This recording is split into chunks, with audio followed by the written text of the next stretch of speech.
All right, let's dive in. Today, we're tackling a really big idea in personal finance, something that's absolutely critical to get right, the difference between liquidity and growth. But first, let me just ask you this. What if you did everything right? You saved up a solid emergency fund. But when that emergency actually happened, you just couldn't get to the money. Kind of defeats the whole purpose, right? So to really get this, I want you to keep a simple, but I think really powerful picture in your head through this whole explainer. We're going to call it the locked fire extinguisher. Okay, so just imagine, you're at home, you're cooking, and a little grease fire flares up on the stove. You know, it's scary, but you're prepared. You know exactly where that fire extinguisher is. You've got this. But then you run over to grab it and you see it's locked inside this high-tech safe that's on a 30-day timer. At that moment, with your kitchen on fire, that extinguisher is completely 100% useless. And believe it or not, a financial emergency works the exact same way. So this whole thing really boils down to two different tools in your financial toolbox. You've got your fire extinguisher for those right now problems, and then you've got your seed planter for building your future. And this slide just lays it out perfectly. Look, on one side you've got liquidity. That's your fire extinguisher. It's all about speed and safety. You need it now for that unexpected car repair, or if you suddenly lose your job. Then on the other side you've got growth. That's your seed planter. Access is slow, because, well, seeds need time to grow. Its whole job is building wealth for the long haul. And it's pretty obvious you can't put out a fire with a tiny seed, can you? And that's the thing, right? This quote hits the nail on the head. Your investments, your retirement accounts, those are amazing growth assets. But they are just not designed to be cash you can get your hands on in a matter of minutes.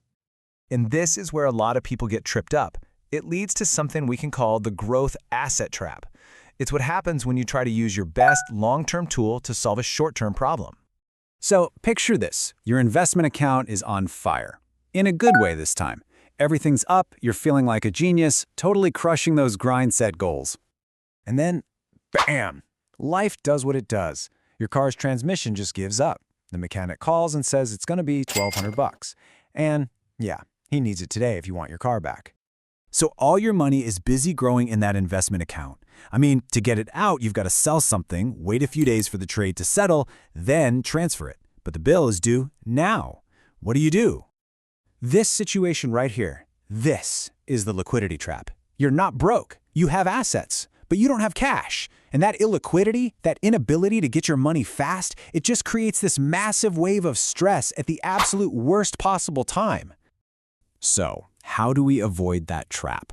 Well, the idea is actually pretty simple. It's all about matching your money to its purpose. You know, using the right tool for the right job. And the principle is called matching money purpose. It's just a smart way of saying you have to be strategic. You got to decide what a dollar's job is before you put it to work. Is this dollar for today, or is it for 10 years from now? Now, check out this chart. It really lays it all out for us. For that emergency fund, something you might need right now, you want a high liquidity tool. Think a high-yield savings account. For a goal that's a few years out, like a down payment on a car, maybe a balanced mix is okay. And for that big, long-term stuff like financial freedom, well, that's when you unleash your growth tools, your investments. I love this quote because it's just so simple and true. Different money needs different speed. Your emergency money needs to be like a sports car, fast and ready to go. Your retirement money, that can be more like a freight train, slow, steady, but incredibly powerful over the long haul.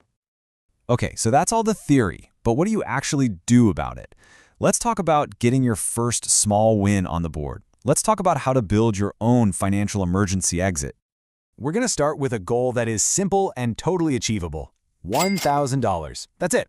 Trust me, that amount is enough to handle so many of those common curveballs life throws at you, and it can stop a small problem from snowballing into a huge financial crisis.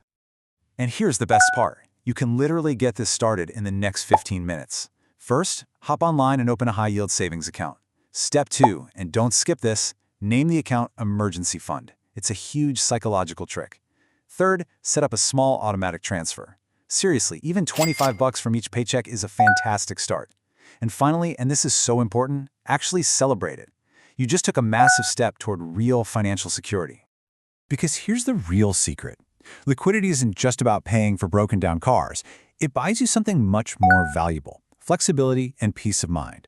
And maybe most importantly, Having that cash buffer is what protects your long-term growth goals. It stops you from having to raid your investments at the worst time. Think about it. Your fire extinguisher protects your seed planter. So I'm going to leave you with this one question to think about. When you look at your own finances, is your money ready for an emergency, or is your fire extinguisher locked away in a safe?